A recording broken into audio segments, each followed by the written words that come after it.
So ಎಲ್ಲ friends ಹೇಗಿರ್ಬಾ ನೀವೆಲ್ಲ ಮಸ್ತಾಗಿರ್ಬೋದು. So ನಾನೇನು ನಿಮ್ಮನ್ನ ಟೈಮ್ ಏನು ಭಾಳ ವೇಸ್ಟ್ ಮಾಡೋದಿಲ್ಲ, ಡೈರೆಕ್ಟ್ ಪಾಯಿಂಟಿಗೆ ಬರ್ತೀನಿ. ನಾನು ಏನೇನಾಯಿತು ಏನೇನು ಹೆಂಗೆ ಹೋಯ್ತು 3 ತಿಂಗಳು ಅಂತ ಡೈರೆಕ್ಟ್ ಹೇಳ್ತೀನಿ. ನನ್ನ ವಿಷಯ ನಿಮಗೆ ತಿಳ್ಕೊದಂತ ಲಾಸ್ಟ್ನಲ್ಲಿ ಹೇಳ್ತೀನಿ ನಾನು ವೀಡಿಯೋದಲ್ಲಿ. ಸೊ ಸ್ಟಾರ್ಟ್ ಮಾಡೋಣ ಅಂತ. ಫಸ್ಟ್ ಏನೇನಾಯಿತು ನಂದು ಇದರಲ್ಲಿ ಏನಿದು ಇದು ಸ್ಟಾರ್ಟ್ ಆಯ್ತಲ್ಲ. ಸೊ ಫಸ್ಟಿಗೆ ಸ್ಟಾರ್ಟ್ ಆಯಿತು ಫೌಂಡೇಶನ್ ಕೋರ್ಸಿಂದ. ಸೊ ಫಸ್ಟ್ನಿಗೆ ನಮ್ಗೆ ಯಾವಾಗಂತಾರೆ ನೋಟಿಫಿಕೇಷನ್ ಕೊಟ್ರೆ, ಅದು ಯಾವಾಗಂತಾರೆ ಮೋಸ್ಟ್ಲಿ ಅಕ್ಟೋಬರ್ ಫಸ್ಟ್ ವೀಕಿಂದ ಸ್ಟಾರ್ಟ್ ಆಯ್ತು ನಮ್ಮ ಫೌಂಡೇಶನ್ ಕೋರ್ಸ್ ಸ್ಟಾರ್ಟ್ ಆಗೋಕ್ಕಿಂತ ಮುಂಚೆ ಏನದು 1-2-3 ವೀಕ್ಸ್ ಮುಂಚೆ ಇದೆಲ್ಲ ಒಂದ್ಸಲ ಅಡ್ಮಿಷನ್ ಆರ್ಡರಿಗೆ ಬಂದು ಹೋಗ್ರಿ ಅಂತ ಹೇಳಿದ್ರೆ, ಯಾಕಂದರೆ CET ಅವರ ಒಂದು ಇದನ್ನು ಫಾರ್ಮ್ ಕೊಡ್ತಾರೆ ನಿಮ್ಗೆ. ಅದೇನು ಅಡ್ಮಿಷನ್ ಆರ್ಡರ್ ಇರ್ತಲ್ಲ ಅದನ್ನು ನೀವು ಹೋಗಿ ಸಬ್ಮಿಟ್ ಮಾಡೋದಿರ್ತದೆ ಅಲ್ಲೇ. ಅಂದರೆ ಇದಕ್ಕೆ ಕಾಲೇಜಿಗೆ ಬಂದು ಸಬ್ಮಿಟ್ ಮಾಡ್ಬೇಕಂತಿರ್ತದೆ. ನಾನು ಒಂದು 2-3 ಅಂದರೆ 21 ಸೆಪ್ಟೆಂಬರ್ ಇರ್ಬೋದು ಮೋಸ್ಟ್ಲಿ. 21 ಸೆಪ್ಟೆಂಬರಿಗೆ ನಾನು ಬಂದು ಇಲ್ಲಿ ಸಬ್ಮಿಟ್ ಮಾಡಿದ್ದೆ. ಕಾಲೇಜ್ ಎಲ್ಲ ನೋಡ್ಕೊಂಡು ಹೋಗಿದೆ. ಮಸ್ತ್ ಇತ್ತು ರೀ ಕಾಲೇಜೆಲ್ಲ, ನೋಡೋಕ್ಕಂತೂ ಮಸ್ತ್ ಐತಿ. ನಾನು ಹೇಳ್ತೀನಿ ಲಾಸ್ಟ್ನಲ್ಲಿ ನಾನು ಯಾವ ಇಯರ್ ಯಾವ ಕಾಲೇಜಲ್ಲಿ ಸ್ಟಡಿ ಮಾಡ್ತೀನಿ ಅಂತ. ಸೊ ಕಾಲೇಜ್ ಅಂತೂ ಮಸ್ತ್ ಇತ್ತು ರೀ. ನಾವು ಬಂದು ಅಡ್ಮಿಷನ್ ಮಾಡಿಸಿದ್ವಿ, ಮಸ್ತ್ ಐತಿ. ಮತ್ತು ಫೌಂಡೇಶನ್ ಕೋರ್ಸ್ ಅಂತೂ 21 ನಾನು ಸೆಪ್ಟೆಂಬರಿಗೆ ಏನು ಅಡ್ಮಿಷನ್ ಮಾಡಿಸಿದಲ್ಲ ನಂತರ ಅವ್ರು ಹೇಳಿದ್ರು, ನೀವು ಫಸ್ಟ್ ಅಕ್ಟೋಬರಿಂದ ನೀವು ಜಾಯ್ನ್ ಆಗಬೇಕು ಕಾಲೇಜಿಗೆ, 14th ನಿಮಗೆ ಫೌಂಡೇಶನ್ ಕೋರ್ಸ್ ಇರ್ತದೆ ಅಂತ. ಅಂದರೆ ಫಸ್ಟ್ನಿಂದ 14th ಅಕ್ಟೋಬರ್ವರೆಗೆ ಏನಿತ್ತಲ್ಲ ನಮ್ಗೆ ಇದು ಇತ್ತು, ಫೌಂಡೇಶನ್ ಕೋರ್ಸ್ ಇತ್ತು ರೀ. ಅಲ್ಲಿ ಏನೇನು ಹೇಳಿದ್ರು ಅಂತಂದ್ರೆ ಮಸ್ತ್ ನೀವು ಡಾಕ್ಟ್ರ್ ಆಗ್ಬೇಕಾದ್ರೆ ಏನೇನು ಎಲಿಜಿಬಲ್ ಕ್ರೈಟೀರಿಯಾ ಇರ್ತಾವೆ ನಿಮಗೆ, ಮತ್ತು ನೀವು ಹೆಂಗೆ ಬಿಹೇವ್ ಮಾಡಬೇಕು ಸೊಸೈಟಿ ಒಳಗಡೆ, ಮತ್ತು ಹೆಂಗೆ ಇರ್ಬೇಕು ನೀವು ಮಂದಿ ಜೋಡಿ, ಮತ್ತು ಏನು ಒಂದು ನೀವು ತಪ್ಪು ಇದನ್ನು ಮಾಡೋದ್ರಿಂದ ತಪ್ಪು ಏನು ಡಯಾಗ್ನೋಸ್ ಮಾಡೋದ್ರಿಂದ ಪೇಷಂಟ್ ಮೇಲೆ ಏನು ಪರಿಣಾಮ ಬೀಳ್ತದೆ ಅಂತ ಇವನ್ನೆಲ್ಲ ಹೇಳ್ಕೊಟ್ರೆ ನಮ್ಮ ಫೌಂಡೇಶನ್ ಕೋರ್ಸ್ದಾಗ. ಭಾಳ ಮಸ್ತ್ ಇತ್ತು ರೀ ಫೌಂಡೇಶನ್ ಕೋರ್ಸ್. ಯಾವುದೇ ಕಾಲೇಜ್ದಾಗ ಮಾಡಿದ್ರು ಸಹ, ಮಾಡಿಲ್ಲ ಅಂತಂದ್ರೂ ಮಾಡ್ಬೇಕು ಕಾಲೇಜ್ದವರು, ಮಾಡಿದ್ರು ಸಹ ನೀವು ಯಾರು ಮಿಸ್ ಮಾಡ್ಕೊಳಕ್ಕೆ ಹೋಗ್ಬಿಡ್ರಿ. ಯಾಕಂದ್ರೆ ಫೌಂಡೇಶನ್ ಕೋರ್ಸ್ ಏನಿರ್ತದಲ್ಲ ಅಂತ ನಿಮಗೆ ಬೇಸಿಕ್ ಒಂದು ಇದ್ದಾಗ ನೋಡಿರಿ. ಫೌಂಡೇಶನ್ ನಿಮ್ಮ ಇದು MBBS ಕರಿಯರಿಗೆ, ಎಂಟೈರ್ MBBS ಕರಿಯರಿಗೆ ಒಂಥರ ಬೇಸಿಕ್ ಫೌಂಡೇಶನ್ ಇದ್ದಂಗೆ. ಸೊ ಅದು ನೀವು ಅದಂತೂ ಮಿಸ್ ಮಾಡ್ಕೊಂಡು ಹೋಗ್ಬೇಡ್ರಿ, ಅದಂತೂ ಅಟೆಂಡ್ ಮಾಡಿರಿ. ಫೌಂಡೇಶನ್ ಕೋರ್ಸ್ ಅಂತೂ ನನಗಂತೂ ನಮ್ಮ ಕಾಲೇಜಾಗ ಏನು ಮಾಡಿದ್ರಲ್ಲ ಭಾಳ ಮಸ್ತ್ ಅನ್ನಿಸ್ತು ರೀ ಅದಂತೂ. ಸೊ ನೆಕ್ಸ್ಟ್ ಹೇಳ್ಬೋದು, ಈಗ 14 ಡೇಸ್ ಅಂತೂ ಆಯಿತು. ಭಾಳ ಮಂದಿ ಗೆಸ್ ಮಾಡಿರ್ಬೋದು ನೆಕ್ಸ್ಟ್ ಏನು ಬರ್ಬೋದು ಅಂತ, ವೈಟ್ ಕೋಟ್ ಸೆರೆಮನಿ ಅಂತ. ಸೊ ನಮ್ಮ ಕಾಲೇಜಲ್ಲಿ ವೈಟ್ ಕೋಟ್ ಸೆರೆಮನಿ ಅಲ್ರಿ, ನಮ್ಮ ಕಾಲೇಜಲ್ಲಿ ಸೀದಾ ಡೈರೆಕ್ಟ್ ಇದನ್ನು ಸ್ಟಾರ್ಟ್ ಮಾಡಿಬಿಟ್ರಿ, ಅವ್ರು ಕ್ಲಾಸ್ ಸ್ಟಾರ್ಟ್ ಮಾಡಿಬಿಟ್ರೆ. ಯಾಕಂದ್ರೆ ವೈಟ್ ಕೋಟ್ ಸೆರೆಮನಿ ಇನ್ನೊಂದಿಷ್ಟು ದಿವಸ ಡಿಲೇ ಮಾಡಿ ಒಂದು ಮೋಸ್ಟ್ಲಿ ನವೆಂಬರ್ ಮಂತಲ್ಲೇನೋ ಮಾಡಿದ್ರೆ ಅದು ವೈಟ್ ಕೋಟ್ ಸೆರೆಮನಿ. ಯಾಕಂದ್ರೆ ನಡು ಸ್ವಲ್ಪ ವೈಟ್ ಕೋಟ್ ಅದು ಬರೋದು ಮತ್ತು ಒಂದಿಷ್ಟು ಮಂದಿ ಸೈಜ್ ಕೊಡೋದು ಏರಾಪೇರಿ ಅದು ಆಗಿದ್ದು, ಅದ್ರ ಸಂಬಂಧ ಸ್ವಲ್ಪ ಹೆಚ್ಚು ಕಡಿಮೆ ಆಯ್ತು ರೀ ಅದು. ಈಗ ನೆಕ್ಸ್ಟ್ ಏನು ಮಾತಾಡೋಣ ಅಂತಂದ್ರೆ ನಾವು ಫ್ರೆಂಡ್ಶಿಪ್ ಬಗ್ಗೆ ಮಾತಾಡೋಣ ಅಂತ. ಸೊ ಫ್ರೆಂಡ್ಸ್ ಅಂತೂ ನಿಮ್ಗೆ ಹೇಳ್ತೀನಿ ರೀ, ಭಾಳ ಸಿಗ್ತಾರೆ ರೀ MBBS ಕಾಲೇಜ್ ಒಳಗಡೆ. ಅದು ನಿಮ್ಮ ಮೇಲೆ ಡಿಪೆಂಡ್, ನೀವು ಹೆಂಗೆ ಫ್ರೆಂಡ್ಶಿಪ್ ಮಾಡ್ಬೋದಿರಿ ಅದು ನಿಮ್ಮ ಮೇಲೆ ಡಿಪೆಂಡ್. ನಮ್ಮ ಫ್ರೆಂಡ್ಸ್ ಅಂತೂ ಭಾಳ ಮಂದಿ ಇದ್ದಾರೆ ರೀ, ಆದರೆ ನನಗೆ ಸ್ಪೆಸಿಫಿಕ್ ಭಾಳ ಚಲೋ ಅಂತಿದ್ದವ್ರಂತೂ ಚಿನ್ಮಯ್ ಅಂತಿದ್ದಾನೆ, ಮತ್ತು ನನ್ನ ಫ್ರೆಂಡ್ ಋಷಿಕೇಶ್, ಸಾಯಿಗೌಡ, ಮತ್ತು ಇನ್ನೊಬ್ಬ ಇದ್ದಾನೆ ರೀ ರಾಹುಲ್ ದೇವೇರಿ ಅಂತ, ಇನ್ನೊಬ್ಬ ಅಕ್ಷಯ್ ಅಂತ. ಸೊ ಇವರೆಲ್ಲ ನನ್ನ ಬೆಸ್ಟ್ ಫ್ರೆಂಡ್ಸ್ ರೀ. ನಿಮ್ಮ ಫ್ರೆಂಡ್ಸ್ ಅಂತೂ ಭಾಳ ಮಂದಿ ಆಗ್ತಾರೆ ಅದರಲ್ಲಿನ ನಿಮ್ಗೆ ಒಂದಿಷ್ಟು ಮಂದಿ ಅಷ್ಟು ಸಿಗ್ತಾರೆ, ಅವ್ರು ನಿಮ್ಮ ಮೈಂಡ್ ಸೆಟ್ ಸೇಮ್ ನಿಮ್ಮಂಗೆ ಇರ್ತಾರೆ, ಅವ್ರು ನಿಮಗೆ ಬೆಸ್ಟ್ ಫ್ರೆಂಡ್ಸ್ ಆಗ್ತಾರೆ. ಅವ್ರು ನನಗೆ ಇಲ್ಲಿ ಸಿಕ್ಕಿದ್ದಾರೆ ಒಂದು 5 to 6 ಮೆಂಬರ್ಸ್ ಅಂತೂ ಈಗಾಗಲೇ ಫ್ರೆಂಡ್ಸ್ ಆಗಿಬಿಟ್ಟಿದ್ದಾರೆ. ಮುಂದೆ ಹೋದಂಗೆ ಮತ್ತು ಇನ್ನಷ್ಟು ಫ್ರೆಂಡ್ಸ್ ಆಗ್ತಾರೆ. ಆದರೆ ಇದೇನು ಎಂಟೈರ್ 5 years ಕರಿಯರ್ ಹೊರಗಡೆ ಅಂತೂ ಇವರಂತೂ ಬರೀ ಒಂದು 5 to 6 ಮೆಂಬರ್ಸ್ ಅಷ್ಟೇ ನೋಡಿರಿ ನಿಮ್ಮ ಕಡೆ ಇರೋರು. ಉಳ್ಕಿದೆಲ್ಲ ಬರೀ ಹಾಯ್ ಬಾಯ್ ಅನ್ನೋಕೆ ಅಷ್ಟೇ ನೋಡಿರಿ ಫ್ರೆಂಡ್ಸ್. ಉಳ್ಕಿದವರೆಲ್ಲ ಅಷ್ಟೇ ಆತಪ್ಪ ಬಂದೆಪ್ಪ ಹೋದಿಪ್ಪ ಅಷ್ಟೇ ಕೇಳಕ್ಕೆ ನೋಡಿರಿ. ಉಳ್ಕಿದವ್ರು ಏನದಾರಲ್ಲ ಈಗ ಪ್ರೆಸೆಂಟ್ 4 to 5 ಮೆಂಬರ್ಸ್ ಅವರೇ ನಿಮ್ಮ ರಿಯಲ್ ಫ್ರೆಂಡ್ಸ್ ಅಂತಾರೆ. ಅವ್ರು ನೋಡಿರಿ, ಅವ್ರ ಜೋಡಿನೇ ಇರ್ರಿ, ಜಾಸ್ತಿ ಟೈಮ್ ಅವ್ರು ಕೂಡ ಸ್ಪೆಂಡ್ ಮಾಡಿರಿ. ಕರೆ ನೀವು ಫ್ರೆಂಡ್ಸ್ ಏನು ಚೂಸ್ ಮಾಡ್ತಿರಲ್ಲ ಅದು ನಿಮ್ಮ ಮೇಲೆ ಡಿಪೆಂಡ್ ನೋಡಿರಿ. ನಿಮ್ಮ ಇಡೀ ಎಂಟೈರ್ ಕರಿಯರ್ ಡಿಸೈಡ್ ಮಾಡಿಬಿಡ್ತದೆ ನೀವು ಫ್ರೆಂಡ್ಶಿಪ್ ಹೆಂಗೆ ಮಾಡ್ತೀರಿ, ಹೆಂಗೆ ನೀವು ಇರ್ತೀರಿ ಅಂತ. ಸೊ ಇದೊಂದು ಮೇನ್ ನಾನು ಹೇಳಬೇಕಿತ್ತು, ಫ್ರೆಂಡ್ಶಿಪ್ಪನ್ನು ಚೆಂದಾಗಿ ಮಾಡ್ಬೋದು ಫ್ರೆಂಡ್ಸ್. MBBS ಲೈಫ್ ಅನ್ನೋದು ಹಂಗೆ ಈಸಿ ಅಲ್ಲ, ಆದಷ್ಟು ಚಲೋ ಫ್ರೆಂಡ್ಸ್ ಮಾಡ್ಕೊಳ್ಳಿ ನೋಡ್ರಿ ಅಂತ ನಾನು ಹೇಳ್ತೀನಿ ನಿಮಗೆ. ಸೊ ಫ್ರೆಂಡ್ಸ್, ಈಗ ನಾನು ಹೇಳ್ಬೇಕಂತ ವೈಟ್ ಕೋಟ್ ಸೆರೆಮನಿ ಬಗ್ಗೆ ನಾನು ಮಾತಾಡಲಿ ಅಂತಂದರೆ, ವೈಟ್ ಕೋಟ್ ಸೆರೆಮನಿ ಅಂತೂ ಅದು ಮಸ್ತ್ ಆಗಿರ್ತದೆ ರೀ.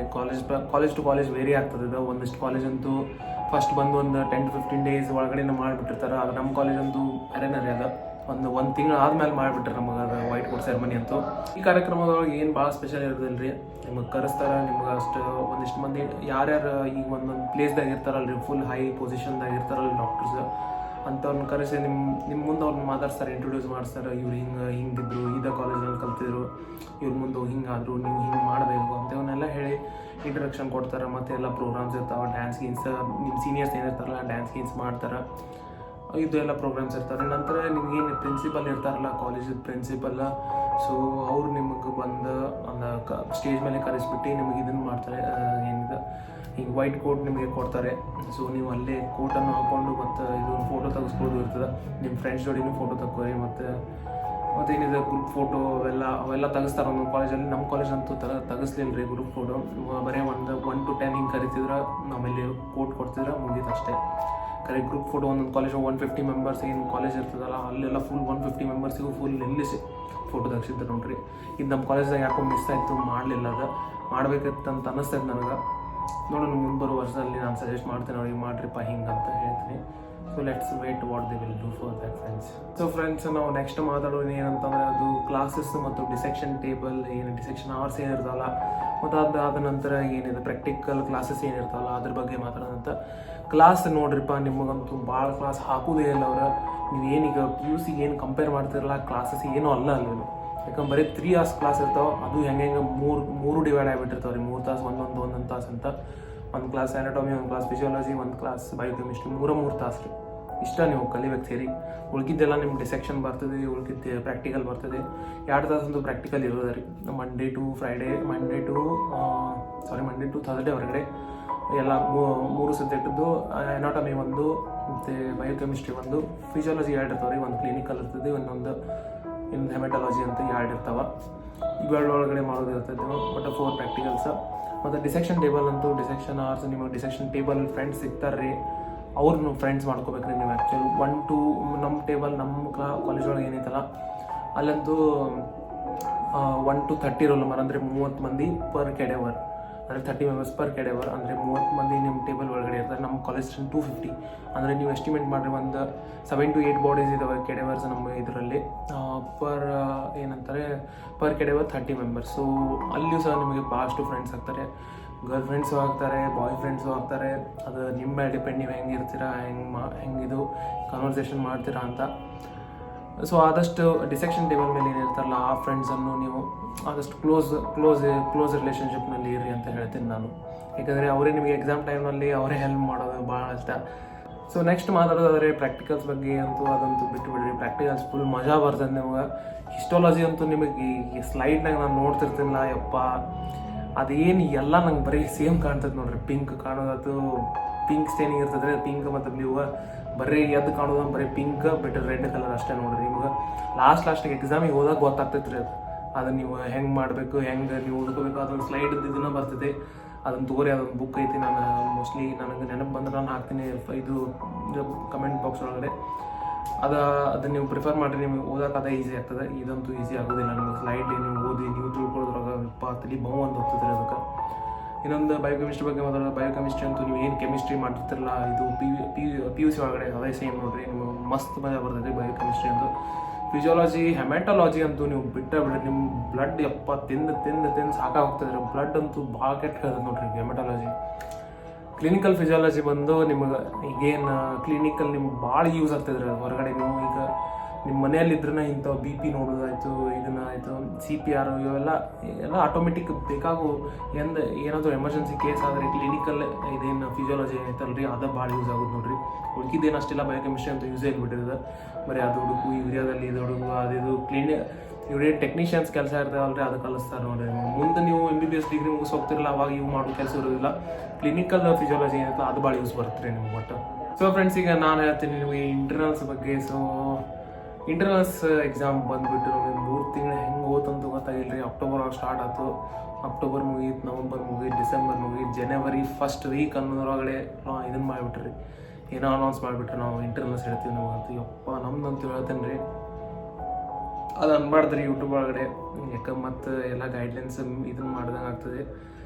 ಯಪ್ಪ ನಮ್ದಂತೂ ಬ್ಯಾನ್ ಆಗಿತ್ತು ನೋಡ್ರಿ ಇಂಟರ್ನಲ್ಸ್. ಇದು ಅದೇನು ಅನೌನ್ಸ್ ಮಾಡಿದ್ರಲ್ಲ ಡೇಟ್, ಯಪ್ಪ ಭಾಳ ಹೈರಾಣಾಗಿ ಹೋಗಿತ್ತು ರೀ ನಮಗೆ. ಇಷ್ಟೊಂದು ಸಿಲೆಬಸ್ ಇದಲ್ಪ 2 ತಿಂಗಳಂತೂ ಬರೀ ಮಜಾನ ಮಾಡೀವಿ. ಇನ್ನು 15 ದಿವಸದಾಗ ಏನು ಓದ್ಬೇಕನ್ನೋದು ನಮ್ಮ ತಲೆ ಮಾಡಿವಲ್ದಾಗಿತ್ತು ನೋಡ್ರಿ. ಆದರೂ ನಿಮ್ಗೆ ಗೊತ್ತಾಗ್ತದೆ. ಫಸ್ಟ್ ಇಂಟರ್ನಲ್ಸ್ ನೀವು ಅಷ್ಟು ತಲೆ ಕೆಡ್ಸ್ಕೊಬೇಡ್ರಿ. ಯಾಕಂದ್ರೆ ಹಂಗೇನು ಅಷ್ಟು ನಿಮಗೆ ಗ್ರಿಪ್ ಇರೋದಿಲ್ಲಲ್ಲ. ಈಗ ನೀಟ್ ಎಕ್ಸಾಮ್ ಮಾಡಿಬಿಟ್ಟಿರ್ತೀರಿ, ಹಿಂಗೆ 2 ಕೊಂಬ್ ಬಂದು ಬಿಟ್ಟಿರ್ತಾವೆ. ಮತ್ತು ಅದೇನಂತಾರಲ್ಲ, ಏನೋ ಮಜಾ ಮಾಡೋ ಗುಂಪಾಗಿರ್ತೀರಿ. ಫ್ರೆಂಡ್ಸ್ ಜೋಡಿ ಎಲ್ಲ ನೀವು ಟ್ರಿಪ್ ಮಾಡಿ ಬಂದಿರ್ತಿರಲ್ಲ ಮುಂಚೆ. ಈಗೆಲ್ಲ ಹೊಸ ಫ್ರೆಂಡ್ಸ್ ಇರ್ತಾರೆ, ಅವ್ರು ಕೂಡ ಟೈಮ್ ಸ್ಪೆಂಡ್ ಮಾಡೋದಾಯಿತು, ಅವ್ರ ಬಗ್ಗೆ ತಿಳ್ಕೋದಾಯಿತು, ಇದೆಲ್ಲ ಮಾಡ್ತೀರಿ. ಫಸ್ಟ್ ಇಂಟರ್ನಲ್ಸ್ ಏನು ಫೇಲ್ ಆದರೂ ಅಂತ ತಲೆ ಕೆಡ್ಸ್ಕೊಬೇಡ್ರಿ. ಭಾಳ ಟೀಚರ್ಸ್ ಅಂತಾರೆ, ಹಂಗೇನು ತಲೆ ಕೆಡ್ಸ್ಕೊಬೇಡ್ರಿ. ಇನ್ನು 2 ಇಂಟರ್ನಲ್ಸ್ ಏನಿರ್ತಾವಲ್ಲ ಅದ್ರ ಮೇಲೆ ಭಾಳ ಫೋಕಸ್ ಮಾಡಿರಿ. ಯಾಕಂದ್ರೆ ಈ ಫಸ್ಟ್ ಇಂಟರ್ನಲ್ಸ್ ಏನಿಲ್ಲ ಆದಷ್ಟು ಒಂದು 2 ಪೇಪರ್ಸ್ ಆದರೂ ಪಾಸ್ ಮಾಡ್ಕೊಂಡು, ಅಟ್ಲೀಸ್ಟ್ 1-2 ಆಗಲಿಲ್ಲ 1 ಪೇಪರ್ ಆದರೂ ಪಾಸ್ ಮಾಡ್ಕೊಂಡು ನೋಡ್ರಿ ಅಂತ ಹೇಳ್ತೀನಿ ನಾನು. ಯಾಕಂದ್ರೆ ಈ ಸೆಕೆಂಡ್ ಇಂಟರ್ನಲ್ಸ್ ಏನು ಬರ್ತಾವಲ್ಲ ಅದು ಇದ್ರಿಗೆ ಟಫ್ ಇರ್ತದೆ ಅಂತ ಹೇಳ್ತಾರೆ. ಥರ್ಡ್ ಇಂಟರ್ನಲ್ಸ್ ಅಂತೂ ಬಿಟ್ಟೇ ಬಿಡ್ರಿ ನೀವು. ಅದೊಂದು ಫಸ್ಟ್ ಸೆಕೆಂಡ್ ಥರ್ಡ್ ಎಲ್ಲ ಫಸ್ಟ್ ಸೆಕೆಂಡ್ ಇರುತ್ತಲ್ಲ ಅದ್ರ ಪೋರ್ಷನ್ ಹಿಡಿದು ಪ್ಲಸ್ ಥರ್ಡ್ ಇಂಟರ್ನಲ್ಸ್ ಪೋರ್ಷನ್ ಎಲ್ಲ ಒಮ್ಮೆರಿ ಅದ. ಎನ್ಯುವಲ್ ಎಕ್ಸಾಮ್ ಬರ್ತಾನೆ 3 ಇಂಟರ್ನಲ್ಸ್ ಅದಾದ್ಮೇಲೆ ಮತ್ತೆ ಎನ್ಯುವಲ್ ಎಕ್ಸಾಮ್ ಇರ್ತದೆ. ಸೊ ಭಾರಿ 3 ಇಂಟರ್ನಲ್ಸ್ ಎಕ್ಸ್ಪೀರಿಯನ್ಸ್ ಅಂತೂ ಮಸ್ತ್ ಆದ ನಮಗೆ. ಅದು ಏನು ಒಂದು ವಿಷಯ ಅಂತೂ ಕಲಿಸ್ತೀರಿ ನನಗೆ ಇಂಟರ್ನಲ್ಸ್ ಏನು ಕಲಿಸ್ತಂತಂದ್ರೆ ನೀವು ದಿವಸ ಓದಲೇಬೇಕು. ಓದಿಲ್ಲ ನಂತರ ಕೆಲಸ ಆಗೋದಿಲ್ಲ ರೀ MBBS ಒಳಗಡೆ.